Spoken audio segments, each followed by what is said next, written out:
Bit of an old style video today for you. That's because of the fact that Mandalorian and Grogu is a flop.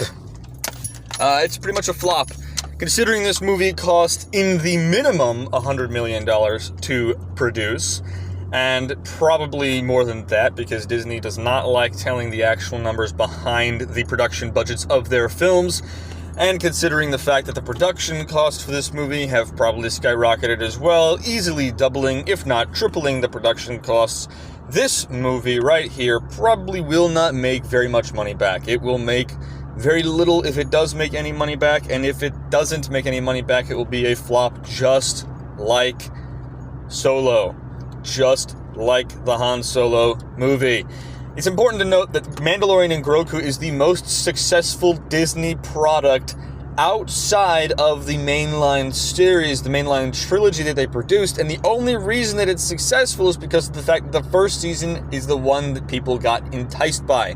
The second season lost viewers, and the third season lost viewers, and they didn't report any of the actual watch time numbers until almost a week or two after each of those seasons was dropped, in the same way that they didn't report any of the actual box office numbers for this movie until after its full weekend had already come out, which is very uncommon for films because films typically like to do this thing where they report each of their daily numbers so that they can show off how much they're making and actually kind of get some buzz behind it for people who report things like I'm reporting on this right now. But needless to say, this is a bad sign for Star Wars. This is a bad sign for Disney, primarily because of the fact that Disney had a billion-dollar flop on their hands when they created The Rise of Skywalker film. And the reason why I call it a flop is because you lost half of the fan base. Mind you, The Force Awakens, the first movie in the Disney trilogy, made $2 billion, or close to it.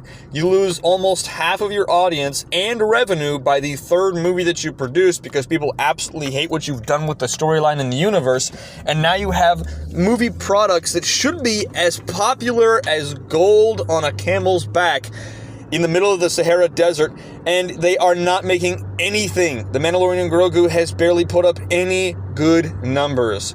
Meanwhile, you have something like Michael, which is a biopic about Michael Jackson, making almost $1 billion now, and Obsession, a movie that was made for $750,000, basically $1 million, and making 125 times its box office cost, its production budget.